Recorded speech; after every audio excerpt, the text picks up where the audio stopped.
O primeiro convidado de hoje foi comissário de bordo até ao dia em que decidiu abandonar esta profissão. O que ninguém contava é que Paulo Duarte quisesse mudar radicalmente de vida.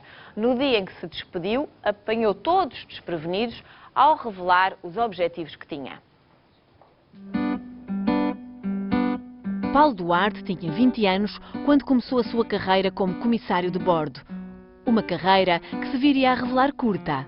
Eu fui comissário de bordo durante 3 anos, de 2000 a 2003, na Portugal, e nós fazíamos praticamente toda a Europa. Como comissário não há propriamente um horário das 9 às 5, nada que ver. Tão depressa podia ter um despertar às 4 da manhã como ter um voo às 6 da tarde. Isso acontecia. Uma das coisas que gostava era dos nossos horários, não eram nada regulares. É verdade, às vezes não dava jeito. Maltinha combinava um jantar, não posso, vou voar.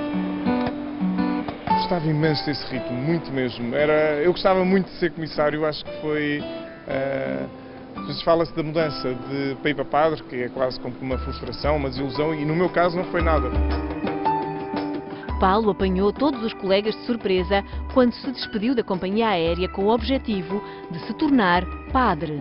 Quando me despedi, foi tipo assim uma grande agitação na companhia, entre os colegas. Então, mas despediste, vais para onde? Sim, você é padre, padre, tu, mas quer dizer, passaste, o que é que se passa? Foi toda uma novidade. Despedi-me numa terça-feira, na quarta-feira fui voar ainda e disse, olha, despedi-me ontem. Despediste, mas porquê? Pois eu vou mudar de companhia. O quê? Vais para a TAP? Vais para a SATA? Eu não, vou para a Companhia de Jesus. E foi. Já passaram 11 anos desde que trocou a companhia e hoje é padre. Apesar das saudades de ser comissário de bordo, Paulo não troca por nada a vida que tem agora. Sinto-me realizado. Está bem, tenho saudades de voar, mas há algo que me sinto realizado e, sobretudo, porque percebo, ao longo destes 11 anos, que entrego a minha vida na escuta de pessoas, a ajudá-las a encontrá-las elas próprias, a fazer este caminho de relação com Deus, a conhecer este homem que se chama Jesus Cristo e o que é que também lhes pode fazer na vida, e eu sinto-me muito realizado. Isso é algo que a mim é muito claro. Tenho saudades de voar, mas esta é a minha vida, claramente. Connosco está o Paulo Duarte, agora Padre Paulo, pois foi ordenado no passado dia 5. Ora, muito boa tarde. Eu tenho tantos trocadilhos na minha cabeça para fazer sobre isto, mas já fez ali um muito engraçado, que quando anunciou aos seus colegas que ia deixar de ser comissário de bordo, ia mudar de companhia. Exatamente. Para a Companhia de Jesus. Exatamente. Mas, quer dizer, já andava próximo dele, lá no céu. Sim. Dele, Jesus. Eu costumo dizer que houve ali momentos que foi de tal maneira vê-lo no céu que o quis trazer à terra. E então foi todo esse momento de aterrar até o próprio Jesus que anda lá. Mas ele também anda muito na terra. Olha, eu acho extraordinário, não só a história, porque estive a ler a sua história antes de o conhecer, e de repente, eu estava a esperar assim, pronto, um padre novo, mas com uma certa barriguinha, com um ar assim... Mas não, é um padre todo jeitoso, não é? Elas tinham isto tudo na cabeça, mas só eu é que tive coragem de dizer, não é verdade? Diga-me lá o que é que motiva um jovem com uma profissão do mundo, que é ser comissário de bordo, viajar tanto, conhecer tantas pessoas, tantos sítios e de repente acha que a sua missão é outra. Uma das coisas que me apercebi foi, de facto, nesta profissão, é uma profissão com um ritmo imenso, mas houve uma altura que me interroguei, o que é que tu queres? E houve uma altura que me disse, eu quero mais de mim, mas percebi que quero mais de mim para dar aos outros. Podia ser um ótimo voluntário, é um facto, mas claro, hoje como padre, depois da ordenação, sinto que é mesmo por aqui o caminho. Nós, na nossa vida, o entregar a vida aos outros é algo concreto. E quando nós acompanhamos pessoas, escutamos pessoas, ajudamos-las a perceber o caminho, o seu sentido, as coisas transformam-se.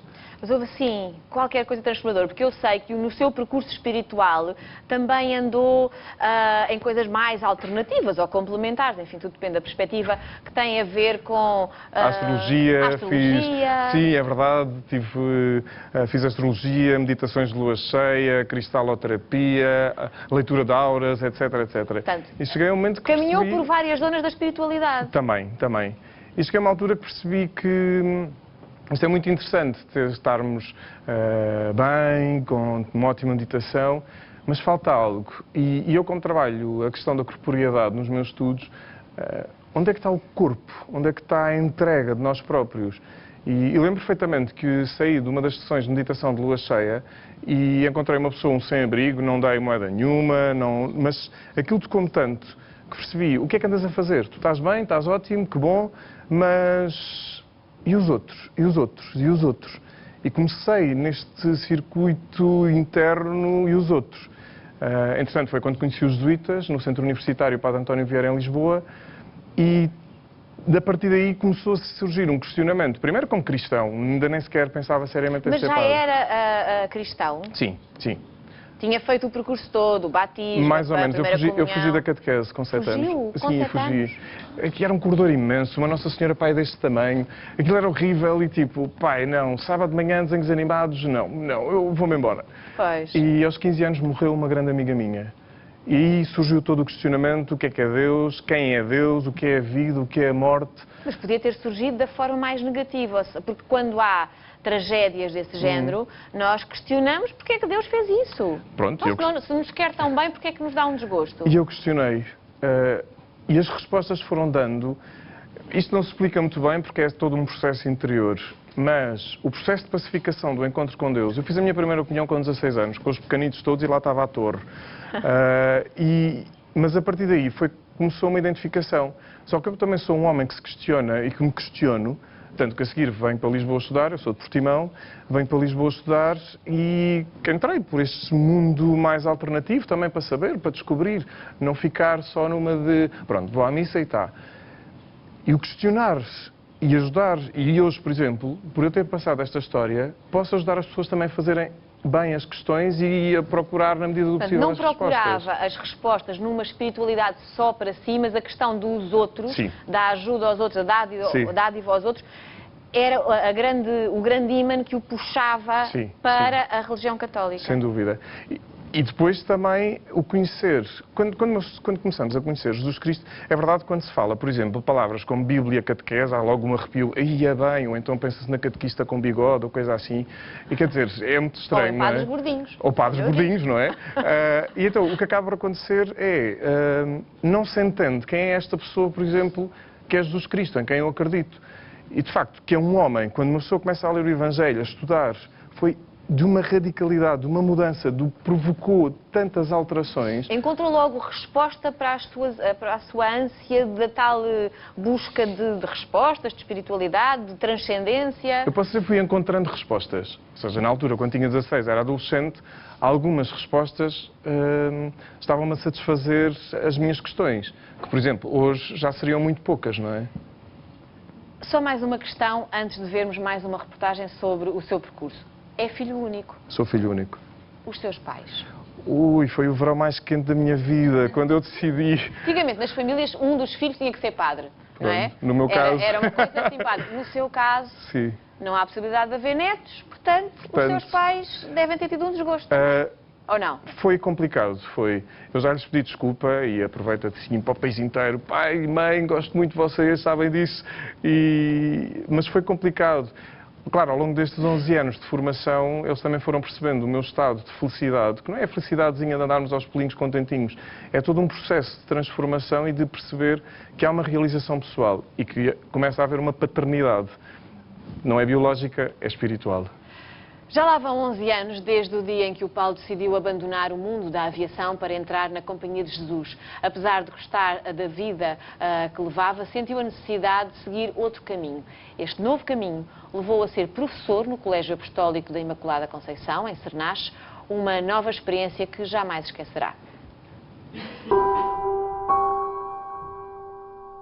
A decisão de Paulo de mudar a vida levou a descobrir novas facetas em si. Até ser ordenado padre, recebeu a missão de ser professor e esteve ao serviço dos outros durante 2 anos. Foi uma grande experiência. Foi o momento que eu descobri a paternidade espiritual. Não tinha pensado em ser professor e de repente, bem, agora aqui estou eu como professor. Bem, foi toda uma descoberta e a perguntar muito aos outros colegas, olha, como é que aconteceu isto agora, como é que eu me vou reagir, como é que eu faço? Mas ao mesmo tempo é uma aprendizagem. E depois, claro, como é que se pode ajudar os alunos a fazerem caminho, os alunos a crescerem? E a crescerem não é só intelectualmente. também humanamente, também afetivamente. O feedback foi ótimo. Bem, eu dizia na brincadeira muito, eu odeio crianças. Era assim uma expressão que eu estava sempre com eles na brincadeira. E tanto no final houve uma turma que me ofereceu um postal 6º D, a turma que o setor tanto odeia. Foi muito emocionante a nossa última aula, também já sabia que eu ia embora do colégio. Senti a saída do colégio. Foram 2 anos muito fortes. Mesmo para mim, foram 2 anos bastante fortes e foi uma saída já com saudade. E as saudades diminuem no dia em que regressa ao colégio e recorda os tempos vividos. Cada verão que volto aqui é sempre bom reencontrar gente, reencontrar os meus alunos mais crescidos. Eles chamam-me o Padreco, ainda me chamam o Padreco, já na altura chamavam e agora então como padre. Já ainda continuam com mais força a chamar o Padreco. Isso ajudou imenso na relação humana. A amizade é algo que me fica muito deste colégio, sem dúvida. É extraordinário, sobretudo porque é um padre com muito sentido de humor. Aliás, como o outro jesuíta, o Papa Francisco. É verdade. Encara este caminho que faz com esse sentido de humor. É uma forma também é uma nova forma, se calhar mais moderna, mais atual, mais em consonância com a sociedade de hoje. É uma forma de estar nesta sociedade como padre que se calhar pode revolucionar a Igreja Católica, a tal revolução também que tanto queremos. Não digo revolução, mas a aproximação da vida real, dos tempos de hoje. Eu acho que sim. Um dos grandes verbos bíblicos é o escutar. E o saber escutar. Escutar o outro. E hoje em dia, escutar a realidade é também percebê-la a partir de como ela é. E se há humor, se há sentimentos, se há relação entre as pessoas, por que não também anunciar quem acreditamos, que neste caso é Jesus Cristo, a partir de como a realidade é. E depois eu acho que há aqui um segredo que também é importante, que é o da autenticidade. É fácil pôr também a máscara de padre, poder falar assim, como toda a gente pensa, os estereótipos todos que existem, agora vamos rezar o tercinho, pronto, quer dizer, e de repente quando uma pessoa encontra, não é assim, quer dizer, o Papa Francisco fala-nos disso e uma outra vez recomendou sermos normais, sermos pessoas normais. E normais, eu sei que sou padre e que há, bem, como em qualquer relação de comunidade, regras, modos de estar, mas dentro disso pode-se encontrar uma normalidade, porque eu quando escuto as pessoas vão-me contar o seu cotidiano, a sua vida. E se eu lhes vou falar de um patamar que, ou espiritualista ou desencarnado, podem ficar contentes, sim, mas depois não se consegue aplicar. Mas não está a dar as respostas concretas que elas precisam no dia-a-dia. Esse afastamento claro. Que às vezes os fiéis acabam por se queixar e por não sentirem as respostas, não é só na Igreja, mas é quem representa a Igreja, uma linguagem que é distanciada da vida das pessoas. Posso lhe dizer que eu fui ordenado no dia 5 de julho com outros 5 companheiros e isso também foi uma marca muito grande, termos sido ordenados em comunidade. E os 6 somos bastante amigos, isso foi também uma experiência muito bonita. E depois da ordenação fui para Fátima confessar durante 3 dias. E Fátima é um local muito próprio, porque as pessoas normalmente vão lá e vão de facto abrir a vida. E não estavam à espera de repente de apanhar penitências como dar abraços, penitências de se calhar, olha, vá para casa e faça uma boa refeição para si. Estão à espera do Pai Nosso ou da Ave Maria para resolver a questão. Não é? Exatamente. E não é assim. Se nós podemos convidar as pessoas a transformar a vida num processo que nós chamamos a conversão, para usar o termo técnico, pode haver uma possibilidade da pessoa cá está, de se encontrar. E eu acho que é a beleza do encontro com Jesus Cristo e todos os encontros que acontecem na Bíblia, é exatamente isso. A pessoa sai transformada, mais leve, mais livre. Eu até às vezes levantava no confessionário e exemplificava, está a ver, você agora está curvada, mas a ideia é tirar as pedras para estar de frente, para olhar de frente, para olhar para o futuro. Eu acho que é muito que a nossa missão, e a paternidade espiritual é isso mesmo, dar vida, ajudar a que as pessoas sejam livres. E qual é a sua missão efetiva agora? É arranjar uma paróquia e ser padre numa paróquia? De momento ainda não sei, é uma conversa com o provincial, é ele que nos dá a missão. De momento estou a acabar o mestrado em Paris, eu estou a estudar em Paris. Estou a fazer mestrado na área de Teologia Fundamental do diálogo entre a arte e a espiritualidade. Vou trabalhar um coreógrafo, o que é que também a dança e a arte performativa pode dar à espiritualidade. Chegámos onde eu queria chegar. Uou! Eu sei que, para além de tudo o que é surpreendente em si, porque foge do padrão ao padrão de aparência, e o padrão de alguém que tinha uma profissão até muito glamourosa, de ser comissário de bordo e deixou esse céu para ir à procura de outro céu, também tem uma paixão grande que descobriu, entretanto, pela dança contemporânea. Exatamente. É bailarino contemporâneo também? Bem, para não ofender os verdadeiros bailarinos de dança contemporânea, eu digo sim, tenho aulas de dança, digo-me bailarino, mas com muito respeito por quem trabalha esta arte, que é uma arte muito bonita e muito séria. Sim, tenho aulas de dança contemporânea em Paris, com a Diana Ringel, que é uma mulher fabulosa, que me tem ajudado muito a descobrir como também nós, a partir do corpo e da corporeidade, podemos encontrar quer a autenticidade, quer a relação com Deus. Isto eu acho que para mim é um desafio. E voltar a encontrar a arte também como forma de encontro com o transcendente, passa muito por aí.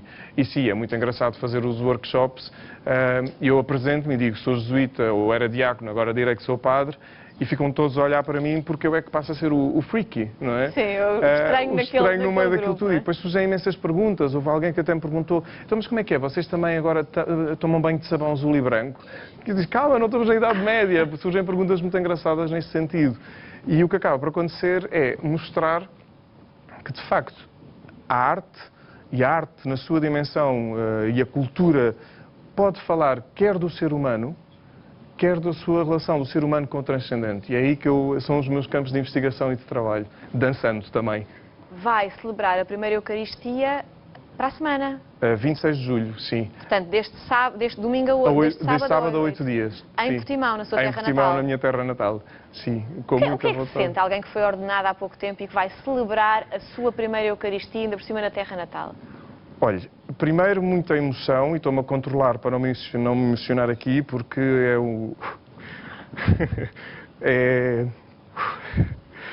é muito emocionante. É a entrega de vida e, sobretudo, uma entrega de vida que pode ajudar as pessoas a serem felizes. É para mim um dos segredos. É muito emocionante, eu acho que vou ficar só no emocionante. Está bem.